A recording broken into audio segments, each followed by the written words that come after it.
참 세월이 정말 빠르다 생각을 합니다. 또 한 해가 우리들에게 주어지게 되었는데 단순히 주어지는 삶은 아니라고 생각합니다. 저는 그 한 해의 의미가 무엇일지를 말씀을 통해서 한번 함께 나누고자 합니다. 오늘 우리가 읽은 본문은 6절부터 9절 말씀인데 6절과 9절 가운데 있는 이 포도원에 있는 무화과 나무의 비유가 그냥 갑자기 나타난 비유가 아니라 1절부터 5절까지를 배경으로 하고 있다는 사실을 우리는 6절에서 보게 됩니다. 6절에 보면 이의 비유로 말씀하시되 라고 이에라는 말을 붙인 거로 보아서 앞에 있는 여러 상황들이 있고 그렇기에 예수님께서 이 비유를 말씀하셨다 이렇게 되죠. 아까는 말씀 읽을 때 긴 말씀을 한꺼번에 읽어봐야 기억이 안 나니까 6절부터만 읽었는데 1절부터 5절의 내용을 알아야 6절부터 이야기를 펼쳐갈 수 있으니까 한번 1절부터 5절까지를 교독하도록 하겠습니다. 제가 첫 절 읽고 여러분이 그 다음 절을 읽습니다. 그때 마침 두어 사람이 와서 빌라도가 어떤 갈릴리 사람들의 피를 그들의 제물에 섞은 일로 예수께 아뢰니 대답하여 이르시되 너희는 이 갈릴리 사람들이 이같이 해받음으로 다른 모든 갈릴리 사람보다 죄가 더 있는 줄 아느냐? 너희에게 이르노니 아니라 너희도 만일 회개하지 아니하면 다 이와 같이 망하리라. 또 실로암에서 망대가 무너져 치여 죽은 8사람이 예루살렘에 거한 다른 모든 사람보다 죄가 더 있는 줄 아느냐? 함께 너희에게 이르노니 아니라 너희도 만일 회개하지 아니하면 다 이와 같이 망하리라. 아멘. 네. 1절부터 5절의 말씀을 보면 예수님께 누군가가 와서 최근에 일어났던 비극적인 사건에 대해서 얘기를 한 것 같습니다. 그 비극적인 사건은 유대 총독, 로마 총독 빌라도가 성전에 예배하러 온 갈릴리 사람 두 사람을 잡아다가 죽이고는 그 피를 성전에 제사 드리는 짐승의 피로 양의 피로 제사를 드리고 있는 거기다가 사람의 피를 섞었다는 것입니다. 그러니까 뚜렷하게 유대인들을 모욕하려는 뜻이 있고 그리고 사실 그렇게 하면 안 되죠. 범죄적인 행위를 저질렀다는 것입니다. 여러 상황을 우리가 감안하건대 유대 총독이 나와 있죠. 유대인들이 나라가 없는 상태에서 억압받고 있는 상황들을 감안할 때 유대 총독이란 지위에서 볼 때 심기를 건드리는 어떤 사건이 먼저 일어났음에 틀림없습니다. 반란적 행위가 일어났다든지 어떤 그런 일이 일어나서 유대 총독으로서는 굉장히 신경이 곤두서고 로마에 대해서 책임을 져야 될 그런 상황이 생겼던 것 같아요. 그래서 화가 난 것이죠. 그래서 유대인들을 모욕하고 이게 본때를 보여줘야 되겠다고 생각을 하고 보니까 예루살렘에 제사를 드리러 온 갈릴리 사람들이 있더라는 것이죠. 그래서 그 사람들 한 두 사람을 잡아서 죽였습니다. 그리고 그 피를 유대인의 제사에다가 그냥 섞어버린 것이죠. 그러니까 엄청나게 야만적인 행위가 일어나게 된 것이에요. 끔찍한 소식을 예수님께 전한 어떤 사람이 어떤 뉘앙스로 전한 거예요. 예수님께서 그 말을 듣고는 말하기를 너희는 이 갈릴리 사람들이 다른 모든 갈릴리 사람보다 죄가 많아서 이런 일을 당한 줄 아느냐? 너희도 회개치 않으면 이와 같은 일을 당할 것이다. 그러면서 예수님께서 전에 있었던 얘기를 또 얘기를 하면서 전에 갈릴리에 망대가 무너진 일이 있는데 그때 18사람이 깔려 죽었어. 그때 깔려 죽은 18사람이 깔려 죽지 않은 다른 사람보다 더 죄가 많아서 그런 것이라고 생각하느냐? 아니야. 너희들도 회개하지 않으면 이와 같은 비참한 일을 당할 거다라고 말을 한 거예요. 예수님의 말씀을 오해하지 마십시오. 예수님께서 그들에게 그 죽은 사람들이 심판을 받아서 그렇게 됐다는 말에 동의하고 있는 말이 아닙니다. 오히려 그 반대의 의미로서 예수님께서 그 말씀을 하고 있죠. 지금 예수님께서 무슨 뜻에서 말씀을 하고 있냐 그러면 너희들은 꼭 남의 불행한 일이 생기면 왜 남의 불행한 일을 가지고 그렇게 판단을 해서 얘기하는 거야? 왜 꼭 너희들은 남이 불행한 일이 생기면 그렇게 얘기하는 거지? 갈릴리에서 온 사람, 예루살렘에 올라온 사람들이 몇 사람, 그 사람들 뿐이 아니잖아. 많은 사람이 있었잖아. 그런데 왜 그 사람들이 죽은 거야? 그 사람들이 무슨 잘못이 있는 건 아니야? 망대에 늘 사람들이 갔는데, 매일매일 사람들이 갔는데, 그때 그 많은 사람들 안 죽고 하필이면 그 사람들이 거기 갔을 때 그게 무너져서 18사람이 죽었는데 그거 왜 그렇게 된 거야? 그 18사람이 무슨 문제가 있는 것 아니냐? 이렇게 얘기를 늘 한다는 것입니다. 예수님께서 그 말이 마음에 참 안 드는 것이죠. 성도 여러분, 예수님께서는 그 말을 지금 부인하고 있는 것입니다. 아니다, 그렇게 생각할 일이 아니다 라고 말씀하는 것입니다. 여러분, 지난 한 해도 우리 사회 또 지구촌에서는 여러 가지 불행한 사건들이 많이 일어났습니다. 빌라도가 일으킨 사건처럼 범죄적인 마음을 갖고 있는 사람들의 범죄 행위에 의해서 일어난 많은 또 피해들도 있었을 것이고요. 그런 어떤 범죄적인 사람이 의도를 갖고 한 일이 아니라 할지라도 무엇이 갑자기 무너져가지고 지진이 나서 깔려 죽은 사람도 많이 있었습니다. 여러분, 그럴 때 여러분들은 어떤 생각을 하면서 주변의 불행들을 바라보았나요? 나한테 그런 일이 아니라서 다행이다 이렇게 생각하셨나요? 아니면 저 사람은 왜 저렇게 불행한 일을 당하지? 저 사람 무슨 문제가 있는 것 아니냐? 그러면서 여러분 보았습니까? 여러분, 남들의 불행을 보면서 저거 하나님께서 심판하신 것 아니냐? 저거 하나님께서 벌 주시는 것 아니냐? 하는 생각을 누가 많이 하냐 그러면요, 유독 기독교인들이 그런 생각을 많이 합니다. 이게 참 기독교인들의 문제이긴 해요.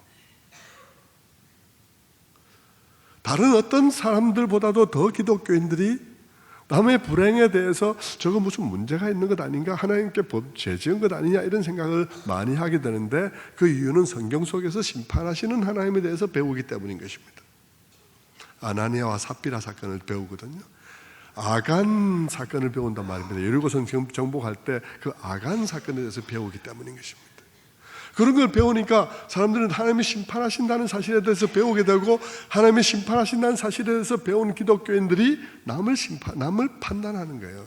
저거 하나님께서 심판하신다 그러더니 하나님께 심판받는 것 아니냐? 이렇게 생각한다는 것이죠. 주님께서는 우리가 그렇게 생각하는 것에 대해서 지금 일침을 놓고 계신 것입니다. 여러분, 누차 우리 교회에서 그런 얘기를 많이 했는데, 여러분, 하나님이 심판하신다는 사실을 우리가 교리적으로 배우는 것과 이 사건이 그 사건이라고 말하는 것은 다른 얘기입니다. 하나님이 심판하신다는, 하나님께서는 죄를 미워하시고 하나님은 그 심판하신다는 사실을 우리가 배우는 것과 이 사건이 바로 심판의 사건이야 라고 말하는 것은 전혀 다른 얘기죠. 징계에 대해서도 마찬가지입니다. 하나님께서는 징계하신다라고 말하는 것과 이 사건이 바로 그 징계라고 말하는 것은 또 다른 이야기인 것이죠. 여러분, 우리는 교리적으로 하나님께서 우리에게 아버지 되시며 아버지라도 우리를 위해서 의의 징계를 하신다는 사실을 배우는 것은 정당한 일입니다. 하나님께서는 심판주 되셔서 우리의 모든 죄에 대해서 궁극적으로 심판하시고 궁극적인 심판 이전에도 때때로 심판하신다는 사실을 배우는 것은 정당한 일입니다. 그러나 여러분, 그것을 배웠다고 해서 우리가 때때로 많은 순간순간마다 보는 일들을 가지고 이것이 바로 그 징계야, 이것이 바로 그 심판이야 말하는 것은 전혀 다른 문제예요. 이것은 이 사람 자기 자신이 하나님 노릇을 하거나 아니면 이 사람이 하나님의 점쟁이 노릇을 하거나 둘 중에 하나인 것이죠. 그것은 정당하지 못한 거예요. 그것은 하나님의 기독교 점쟁이 노릇을 하는 것이고 아니면 하나님 노릇을 하는 것입니다. 그건 정당하지 않은 이야기인 것입니다. 주님께서는 그런 사람들에게 뭐라고 말하냐 그러면 이렇게 말하는 거예요. 너희가 그렇게 하나님의 심판에 대해서 민감하냐? 너희가 그렇게 하나님의 심판에 대해서 늘 생각하냐? 그래서 무슨 일이든지 보면 하나님께서 심판하신 것 아닌가 하고 생각하냐? 만약 네가 하나님의 그러하심에 대해서 민감하다면 너부터 살펴라. 너는 회개했느냐가 너가 지금 살펴야 될 제일 급선무다. 너가 정말 다른 사람을 보면서 다른 사람이 겪는 어려움들과 그런 고통스러운 사건들을 보면서 그들에게 저 일이 왜 일어났어? 하나님께서 징계하는 것 아니냐? 하나님께서 심판하시는 것 아니냐? 이런 식으로 말하기 전에 너가 하나님의 그러하심에 대해서 민감하다면 제일 먼저 지금 너가 해야 될 일은 뭐냐? 그러면 네가 회개했느냐를 점검하는 것이 네가 해야 될 첫 번째다 라고 말씀을 하고 있는 것이죠. 여러분, 그렇지 않습니까? 우리는 늘 남의 불행에 대해서 그렇게 판단해서 말하면서 정작 내 자신이 진짜 회개했는지 생각해 보지 않을 때들이 너무 많습니다. 사실 여러분, 불행은 그들에게만 일어나는 게 아니에요. 우리도 지난 한 해도 어느 순간에 우리의 삶은 끝날 수도 있었습니다. 운전할 때도 여러분 위험한 순간 겪지 않았나요? 저는 나이가 들어갈수록 내가 운전해오면서 지금 이 운전을 해오면서 제가 순간적으로 끝날 수 있는 순간들이 참 많았다는 생각을 할 때들이 많습니다. 여러분, 불행한 일은요, 내만 잘못해서 생기는 문제가 아니고 상대방이 잘못해도 내게 불행한 일이 생길 수도 있는 문제다 보니 여러분, 우리의 삶은 언제라도 누구라도 언제라도 끝날 수 있는 것이었거든요. 지난번에 어떤 불행한 사건 때문에 죽은 그 사람들도 우리와 똑같은 사람들이었습니다. 죽기 바로 그 순간 직전까지 죽을 줄 몰랐고요. 죽기 바로 그 직전 순간까지 그들은 내일을 꿈꾸고 있었고 주말에 가족들과 만날 계획을 가지고 있었고 그 다음 주에 해외여행을 갈 계획을 가지고 있었습니다. 그런데 오늘 그들이 차가운 죽음으로 우리 앞에 있는 것뿐이죠. 그런 일들은 우리에게 누구에게나 언제라도 일어날 수 있는 일이죠. 그러니까 여러분, 그런 일이 누구에게나 일어날 수 있는 일이라고 생각을 한다면, 그리고 당신이 그렇게 하나님이 심판하시는 분이라는 것에 대해서 민감하다면 그런 사람들 판단할 겨를이 없이 제일 먼저 당신이 챙겨야 될 것은 나는 과연 회개했는가 하는 것을 따져야 한다는 것입니다. 그런데 여러분은 어떻습니까? 여러분 자신을 한번 한 해를 다 보내면서 한번 주님의 이 말씀을 따라서 많은 불행한 일들이 일어난 일들이 있었는데 여러 생각들을 했었을 텐데 우리 자신들을 한번 생각해 보십시다. 언제든지 우리의 삶에 실로암 망대가 무너지는 사건이나 아니면 헤롯이나 빌라도 같은 사람이 우리의 삶 속에 나타날 수 있으니까요. 그런 무슨 일이라도 일어날 수 있는 우리 인생길 가운데서 우리 자신들 한번 생각해 보십시다. 나는 과연 회개했나? 여러분, 오늘날 회개란 말은 사람들에게 굉장히 인기가 없는 말이에요. 사람들은 내가 무슨 회개를 해? 내가 뭐 잘못했다고 하는 생각을 많이 하죠. 날이 갈수록 회개는 참 낯선 말이 되고 있습니다. 그러나 여러분, 회개라는 말의 가장 기본적인 것은 돌아선다는 말이에요.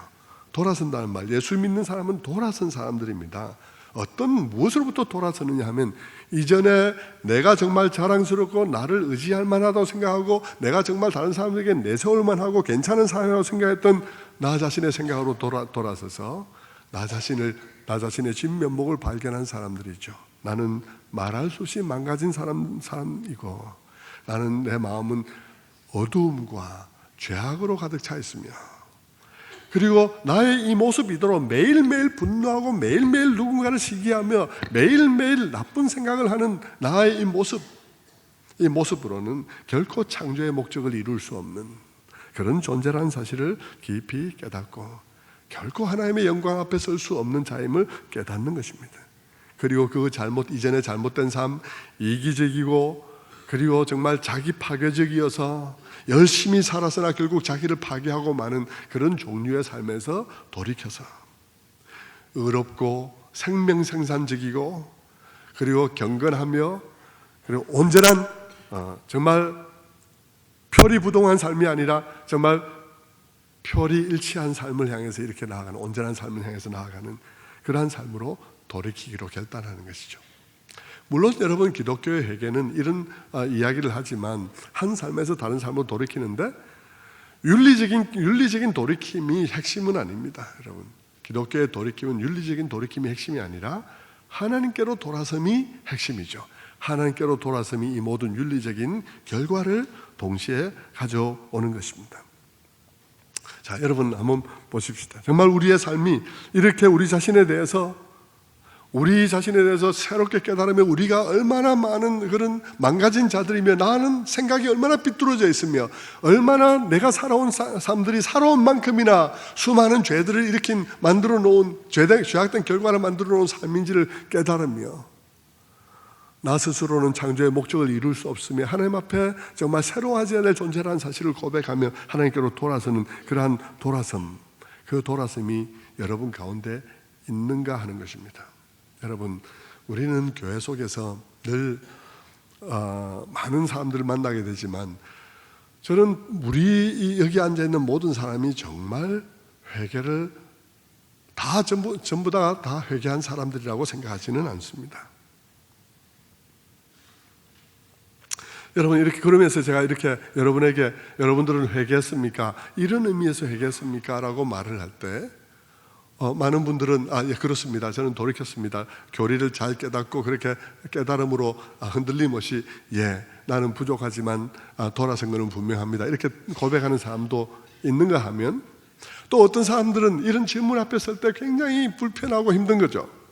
왜냐하면 자기 자신의 모습이 너무 부족한 거예요. 그래가지고 내가 이렇게 늘 넘어지고 범죄하며 때로는 실수하고 부끄러운 모습의 삶들을 살아가는 자신들의 모습이 너무 부끄럽고 그래서 자신들에 대해서 깊이 근심하며 슬퍼하며 나는 회개한 것일까? 나는 회개했다고 생각하는데 나의 삶은 왜 이럴까? 나는 왜 이렇게 날마다 이렇게 넘어지는 거야? 그래서 괴로워하는 사람들도 있을 것입니다. 여러분이 만약 회개한 것 같은데 분명히 나는 하나님께로 돌아선 것 같은데 그래서 나의 삶 속에는 왜 이렇게 많은 실수와 실패와 넘어짐과 그런 죄악들이 존재하고 있으면 나의 모습은 이렇게 변하지 않는 거야 하면서 정말 너무 가슴 아파하고 힘들어한다면 여러분, 그것은 여러분에게 좋은 조짐인 것입니다. 그것은 좋은 조짐이죠. 왜냐하면 그 마음속에 그 과거의 더러운 삶으로부터 벗어나기를 갈망하고 있고 정말 나의 모습이 정말 이대로는 안 된다는 끊임없는 그런 괴로움 속에서 하나님의 도우심을 구하고 있기 때문에 그 심령은 마비된 심령이 아닌 것입니다. 그러나 여러분, 이 자리에 앉아 계신 분들 중에서 어떤 분들은 한 번도 하나님 앞에 내가 망가진 존재라는 생각을 해본 일이 없고 한 번도 하나님 앞에 내가 죄인이라는 생각을 해본 일이 없이 그저 때때로 몇 가지 잘못한 일에 대해서 아이고 그거 정말 잘못해서 정말 후회스러워, 정말 내가 안 했어야 되는데 그러면서 기도하면서 하나님 용서해 주세요 라고 말하는 정도로 여러분 자신이 기독교인이라고 생각하는 사람들도 많이 있다는 것입니다. 여러분, 무슨 차이가 있을까요? 회개한 것과 여러분, 회개는 여러분이 몇 가지 죄를 저지른 것에 대해서 생각하면서 전에 이 일은 정말 잘못했고 전에 이 일도 정말 잘못해서 정말 이렇게 해서 내가 사람들 앞에 정말 어떤 인간이 된 거야. 그래서 막 정말 후회하고 힘들어하고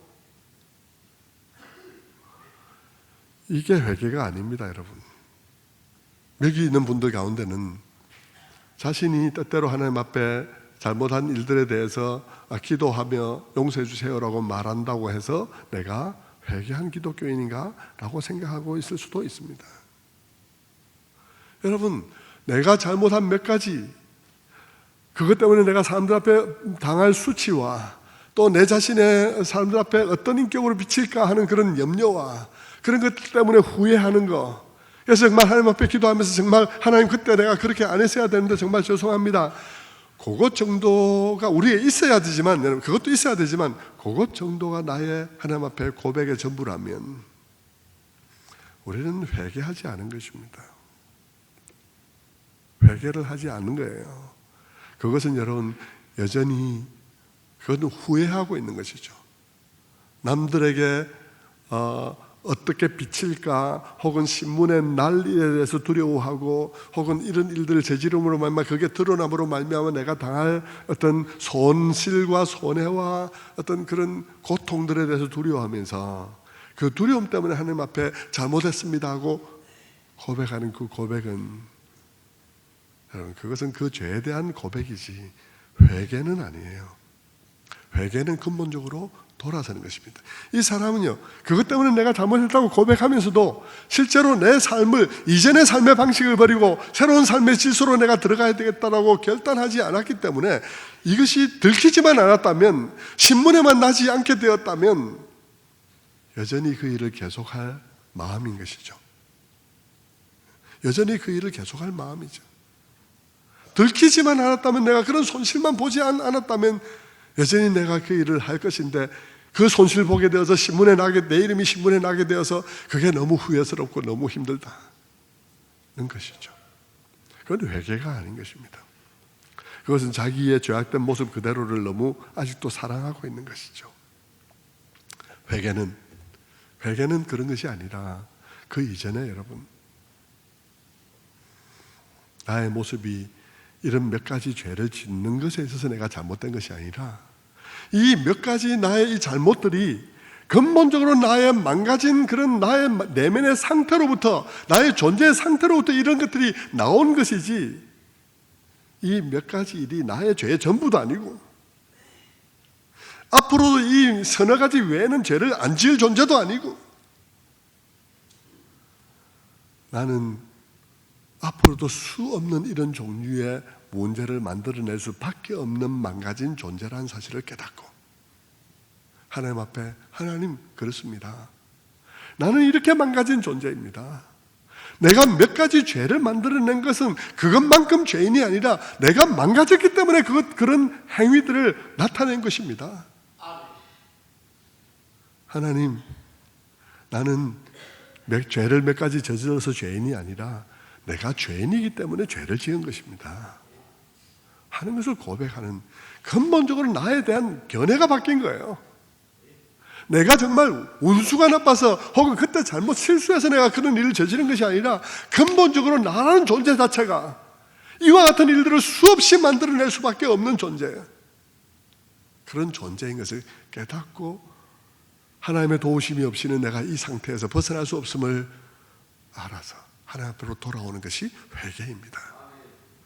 그런 사람들이 그 이후에, 돌아선 이후에도 자기 자신의 허물을 발견하면서 계속 하나님 앞에 참회하며 고백하게 되어 있죠. 그것은 참회하며 고백하는 것이고요, 회개는 근본적으로 하나님 앞에 돌아서는 것입니다. 나의 존재에 대한 근본적인 실망과 나의 존재에 대한 근본적인 새로운 깨달음이 나에게 일어나면서 하나님께로 돌아서는 게 회개예요. 그런데 여러분, 그 뒤에도 계속 아까도 말씀드렸듯이 내가 이렇게 이런 죄를 또 짓고 있구나, 내가 이렇게 또 이런 실수를 하고 있구나, 나는 도대체 회개한 거야 도대체, 이러면서 막 괴로워하는 일들이 왜 생기냐 그러면, 여러분, 그렇게 내가 회개하는 순간에도 내가 무엇을 잘못하고 있는지, 구체적인 일에 있어서 구체적인 무엇을 잘못하고 있는지에 대해서 다 깨닫고 있는 것은 아니에요. 나는 나의 근본적인 상태를 본 것이죠. 나는 나의 근본적인 내면 깊이에 너무 망가져 있고, 너무 내 자신의 속에 악이 가득하고, 그래서 지금 가짓수를 헤아릴 수 없는, 상상할 수 없는 것들이 내 마음속에서 나올 수 있는 것을 내가 본 거예요. 그래서 그런 존재임을 고백했지만, 내가 구체적인 경우에 어떤 경우에 내가 어떻게 잘못하고 있는지는 아직도 구체적으로 다 모르고 있는 것이죠. 그것을 이제 돌아선 이후에도 우리는 성령께서 우리에게 깨닫게 하시는 거예요. 때로는 기도하는 시간에 하나님, 성령께서 우리의 마음에 빛을 비추셔서 내게 있는 어떤 죄를 보게 하시는데, 내가 그 죄를 보면서 정말 내가 너무 부끄러운 존재야, 내가 이런 일을 하고 있구나 하나님, 성령께서 나의 빛을 좀 더 쭉 과거로 비추는 것입니다. 쭉 비추면, 이 일이 지금 처음 하는 게 아니구나, 10년 전에도 이런 일이 있었고, 5년 전에도 이런 일이 있었고, 20년 전에도 있었고, 이 일은 나에게 모양은 바꾸고 있었지만 끊임없이 내게 일어나고 있는 일이구나 하는 사실을 깨달으면서 하나님 앞에, 주님, 정말 이 일 정말 잘못했습니다. 이 일이 지금도 계속되고 있군요. 뿌리가 깊은 것이군요 하면서 참회를 하는 것이죠. 그리고 자기 자신에 대해서 너무 마음 아파하는 것이죠. 내가 이렇게도 아직도 이런 데서 벗어나고 있지 못하구나. 혹은 여러분 기도의 시간이 아니라 사건을 통해서 깨닫게 할 수도 있습니다.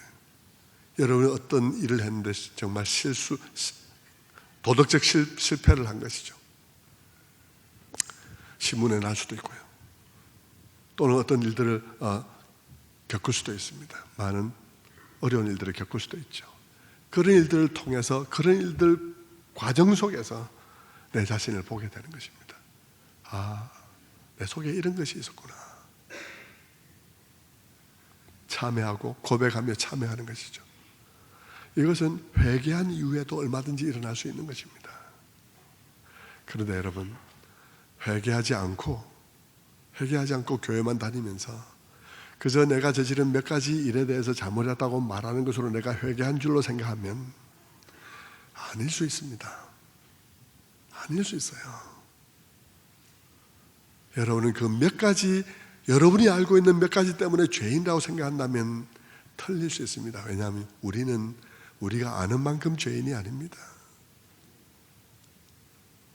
내가 생각해낸 내 머리에 떠오른 10가지, 그 10가지만큼의 죄인이 아닙니다.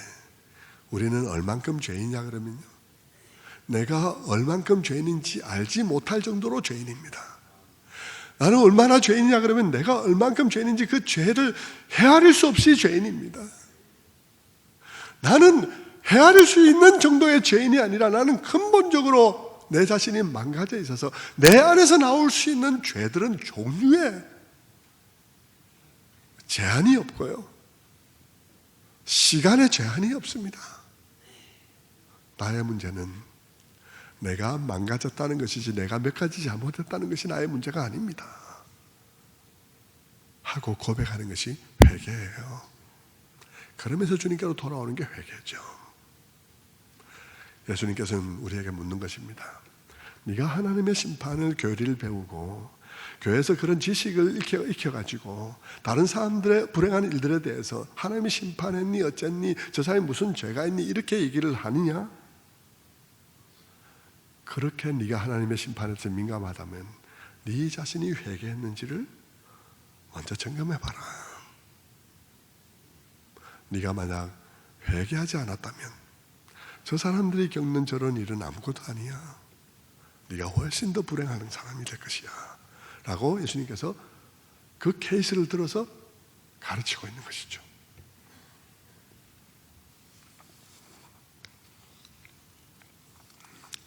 성도 여러분, 그러면서 예수님께서 이 비유의 말씀을 하시는 것입니다. 이 비유의 말씀을 하시는데 이 비유의 말씀 속에는 뭡니까? 포도원 주인이 포도원에 와서 포도원에 심은 무화과 나무에서 열매를 구하는 것입니다. 3년째 왔는데 열매가 없다는 것입니다. 그래서 포도원 주인이 이 나무를 왜 여기 두느냐? 땅을 못 쓰게 하지, 다른 나무가 먹을 양분을 다 흡수하지, 찍어서 버려라. 그러니까 포도원 지기가, 포도원 농부가 그 주인에게 말을 한다는 것입니다. 한 해만 더 두고 보소서. 제가 나무 주변에 땅을 파고 거름을 주어서 열매를 맺을 수 있도록 최선을 다하겠습니다. 그때도 열매를 맺지 않으면 그때 찍어버리소서. 예수님께서는 이 말씀을 왜 하실까요? 예수님께서 이 말씀을 하시는 이유는 우리 모두가 남들의 불행에 대해서 이런저런 말하기 전에 그렇게 말하는 너를 포함해서 우리 모두가 다 오늘이라는 이 시간이 어떤 하나님의 자비하심 때문에 주어진 시간인지를 기억해라는 것입니다. 어떤 하나님의 자비 때문에 2019년을 살았는지, 그리고 2020년이란 또 한 해가 어째서 우리에게 주어지는지에 대해서 깨달으라는 것입니다. 그리고 이거 2020년은 무엇을 위한 2020년인지를 알으라는 것이죠. 여러분, 여기 포도원에 있는 이 포도나무건 아니면 이 무화과 나무건, 이 포도나무, 무화과 나무는 구약에서 늘 무엇을 상징하는 것으로 사용되어졌는데, 무엇을 상징하냐 그러면 이스라엘 백성들, 이스라엘 나라를 가리키고요. 그것은 신약에 오면 신약의 교회를 가리킵니다. 그리고 또 개인적으로 보면 우리 하나님을 믿는 우리들이죠. 그 우리들에게 하나님께서 원하시는 게 있다는 것입니다. 그 원하시는 것은 열매라는 것입니다. 열매는 뭐겠습니까? 열매는 변화된 삶입니다. 우리의 모든 종교적인 예식이 아니고요, 기도 많이 하고 예배 열심히 참석하고가 아니라 회개에 합당한 열매를 구하는 것입니다. 회개에 합당한 열매는 내가 지금까지 살아오던 삶의 모든 방식으로부터 돌아서서 새로운 삶에 있어서 새로운 방식으로 내가 돌아섰기 때문에 이전과는 다른 삶의 모습, 이전과는 다른 삶의 결과들이 삶의 회개에 합당한 열매인 것이죠. 하나님께서 우리를 세상에 복이 되기 위해서 우리를 불렀다고 그랬는데, 세상에 복이 되기 위해서 부른 우리가 과연 여기에 존재하면서 우리 이웃들에게 유익이 되는 존재인가 하는 것입니다. 이 포도원 주인이 와서 이 포도나무를 꺾어버리지 왜 여기 두냐, 땅만 버리면서 영양분만 소모되고 왜 여기 두었냐는 이 질문 앞에 우리를 한번 세워보라는 것입니다. 왜 우리 교회가 2020년도에도 여기 있어야 되는지, 땅만 버리면서 왜 2020년도에도 우리 교회가 전기 쓰고 물 쓰고 하면서 왜 여기 있어야 되는지 물어보라는 것입니다.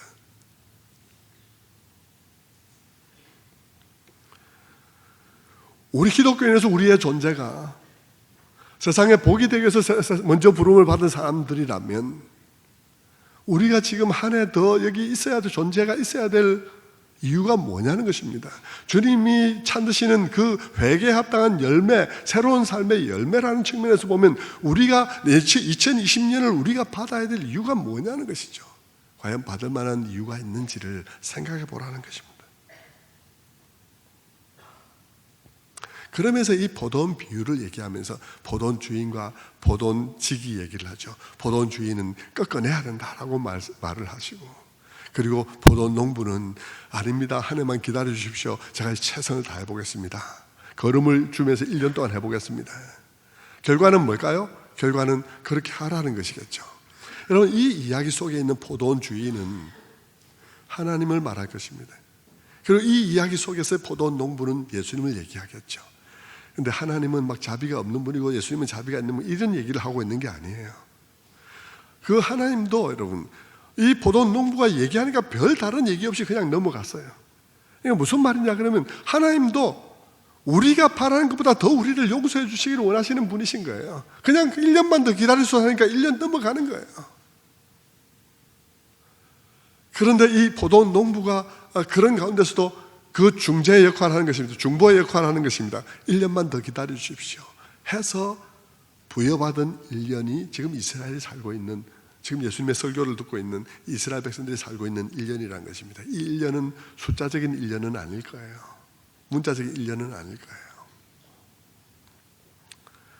거예요. 사실 여러분, 예수님께서 지금 이 비유 속에서 포도원 주인은 하나님이라 그러고 포도원 농부는 예수님이라 그러는데, 다른 말로 바꾸면 이렇게도 말할 수 있어요.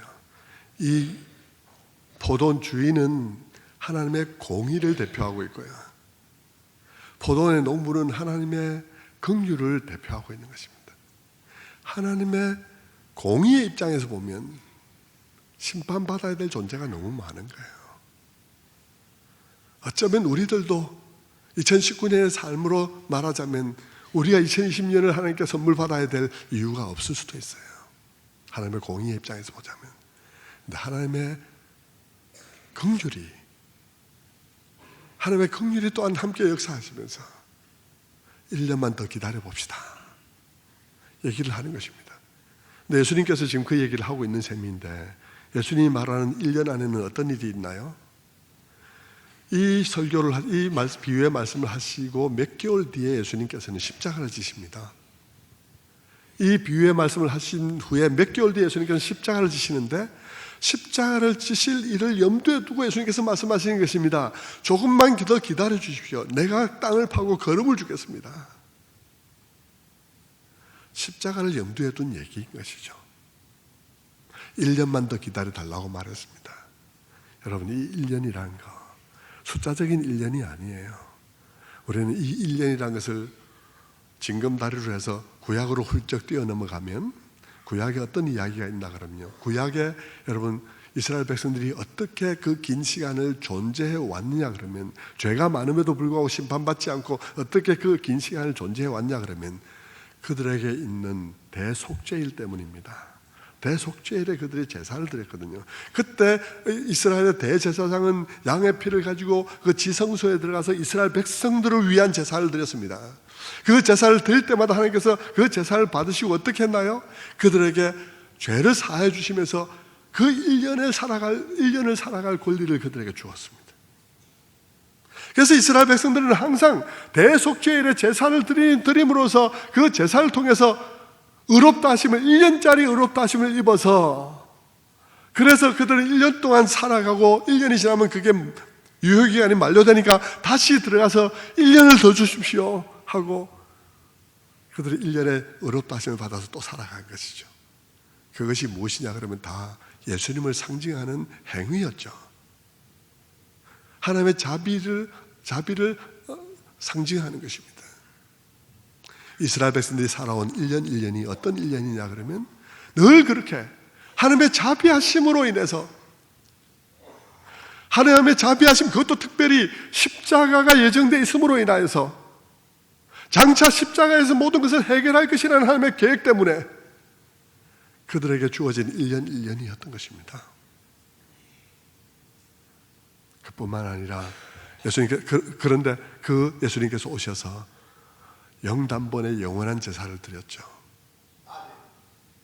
오늘 우리가 받는 또 하나의 1년, 어쩌면 2년이 될 수 있고 3년이 될 수 있지만 우리가 받는 그 날들은 다 어떤 1년이냐 그러면 우리 주님께서 오셔서 우리를 위해서 하나님의 진노를 막으시고,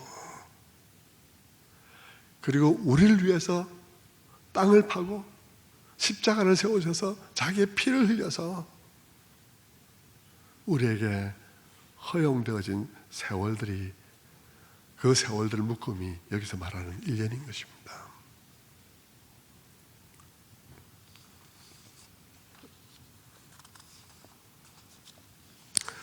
주님께서는 실로암 망대가 무너진 사건이나 빌라도의 그 야만적인 행위에 희생된 사람들의 이야기를 가지고 하나님의 심판 운운하며 뭐 죄를 지었니 어쩌니 이런 얘기를 하는 사람들에게 생각해봐라. 그렇게 말하지 말고, 너가 그렇게 하나님께 민감하다면 너가 회개했는지를 생각해보고, 그리고 너가 살아가는 오늘이란 날이 어떤 날인지를 생각해라. 네가 살아가는 오늘이란 날은 바로 성자께서 너를 위하여 하나님의 진노를 멈추게 하고 너를 위하여 십자가에 피 흘림으로 하나님께 유예받은 기간이라는 사실을 기억해라. 너가 그 하나님의 주님의 은혜로 인하여서 살아가는 하루라는 사실을 너가 기억한다면 너가 남들에게 그렇게 얘기하기는커녕 다른 데 신경을 쓰게 될 것이다 하는 것이죠. 본문은 우리에게 또 무엇을 말해주나요? 우리에게 허락되어지는 1년이 어떻게 해서 우리에게 주어진 세월들인지를 생각하게 하면서, 또 두 번째로는 그 1년이 또 1년, 문자적 1년이 아닌 그 1년이 무엇을 위한 것인지를 우리에게 말해주는 것이죠. 그것은 열매를 위한 것입니다. 명확하게 본문은 우리에게 1년이 주어지고, 이스라엘 백성들에게 1년이 주어지고, 또 1년이 주어지고, 1년이 주어지는 그 모든 구약의 1년들, 오늘 우리들에게 주어지는 이 1년의 1년들이 무엇을 위한 1년이냐? 명확하게 본문은 우리들에게 열매를 위한 것이라는 사실을 말해주는 것입니다. 그것은 열매를 위한 것이에요. 그냥 존재를 위한 존재가 아니라 열매를 위한 존재라는 사실을 말해주는 것입니다. 오늘도 주님은 우리들을 그런 점에서 기다리시죠. 베드로후서 3장 6절의 말씀, 로마서 3장 25절의 말씀, 이런 데서는 다 그런 얘기를 해주는데, 먼저 로마서 3장 25절의 말씀을 볼까요? 로마서 3장 25절의 말씀 봅니다. 이 예수를 하나님이 그의 피로서 믿음으로 말미암는 화목 제물을 세우셨으니, 믿음으로 말미암는 화목 제물을 세우셨으니 십자가 예수님을 못 박는 일이 일어나게 되었다는 것입니다. 그런데 이것은 어떻게 일어나게 됐냐? 이는 하나님께서 길이 참으시는 중에 과거의 오랜 세월들을 1년 1년 넘어왔다는 것입니다. 당장 꺾어내야 되는데도 불구하고 넘어왔다는 것입니다. 오래 참으시는 중에 전에 지은 죄를 간과하심으로써 그러면 하나님께서 불의하게 되죠. 그동안에는 불의하게 보입니다. 그러나 자기의 의로움을 나타내시기 위해서 나타내려 하심이니, 나타내려 어떻게 했다는 것입니까? 예수님을 십자가의 화목제물로 세우셨다는 것입니다. 그래서 오랜 세월 동안 하나님께서 부당하다, 어떻게 저런 사람들을 찍어내버리지 않나, 심판하지 않나 하는 얘기를 들으면서도 하나님께서 그것을 오랜 세월 길이 참으면서 넘어온 것은 십자가를 예정하고 있기 때문이었다라고 로마서에서 말을 하고 있는 것이죠. 그 하나님의 기다리심, 그 하나님의 참으심은 오늘도 계속되어집니다. 베드로서 3장 6절의 말씀에 말씀합니다. 베드로서 3장 6절의 말씀에 사랑하는 자들아, 8절요. 사랑하는 자들아, 주께는 하루가 1000년 같고 1000년이 하루 같다는 이 한 가지를 잊지 말라. 주의 약속은 어떤 이들이 더디다고 생각하는 것까지 더딘 것이 아니다. 오직 주께서는 너희에 대하여 오래 참으사 아무도 멸망하지 않고 다 회개하기에 이르기를 원하시니라. 주님이 오래 참는 이유, 많은 사람들은 주님께서 저런 범죄자들도 처단하지 않고 저런 악한 일도 찍어내버리지 않고 왜 놔두냐, 하나님은 없는 거야 하고 말하지만, 그러나 하나님이 없는 것이 아니고 하나님께서 오래 참으시는, 그런 오해를 받으시면서까지도 오래 참으시는, 아무도 멸망하기를 원치 않기 때문이라고, 아무도 멸망하기를 원치 않기 때문에 그런 것이지 하나님이 안 계시기 때문이 아니라고 말씀하고 있는 것이죠. 동일한 얘기를 하고 있는 것입니다. 말씀을 맺겠습니다. 말씀을 맺으면서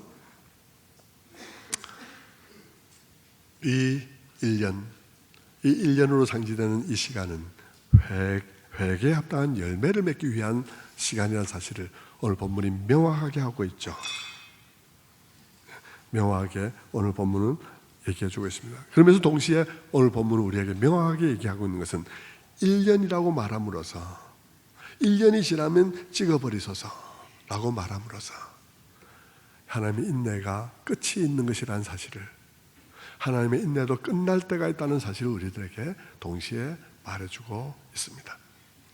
사도 요한은, 세례 요한은 처음에 요단강변에 등장해서 외칠 때 회개를 외쳤어요. 회개를 외치면서 도끼가 이미 나무 뿌리에 놓였다 그랬습니다. 도끼가 나무 뿌리에 놓였다는 말은요, 도끼를 그 밑에 던져놨다는 말이 아닙니다. 도끼가 이미 여기다 딱 놓였다. 지금 나무를 찍는 사람이 도끼를 들고 왔습니다. 도끼를 지금 어느 지점을 찍을지를 정해야 됩니다. 어느 지점을 찍을지를 딱 갖다 대서 지금 갖다 댄 거예요. 도끼가 나무 뿌리에 놓였다는 것은 그것입니다. 들었다가 찍으면 잘리는 것입니다. 시급하다는 얘기를 하고 있는 것이죠. 오늘 우리가 읽은 본 비유와 같은 이야기인 것입니다. 세례 요한도 하나님의 인내는 끝이 있다. 그 시간이 되기 전에 우리는 마음을 돌이켜서 우리가 진정 회개했는지를 점검해보고 회개에 합당한 열매를 맺어야 된다라고 권면하고 있는 것입니다. 성도 여러분, 2019년이 다가고 2020년이 우리들 앞에 있습니다. 그 2020년의 의미는 우리들에게 그런 것일 것입니다. 회개에 합당한 열매를 맺기 위해서 우리 주 예수 그리스도의 긍휼하심 속에서 우리에게 허락되어진 한 해라는 사실을 기억하시고 그런 열매를 맺어가시는 여러분 다 되시기를 주님의 이름으로 축원합니다. 네, 기도하겠습니다. 자비로우신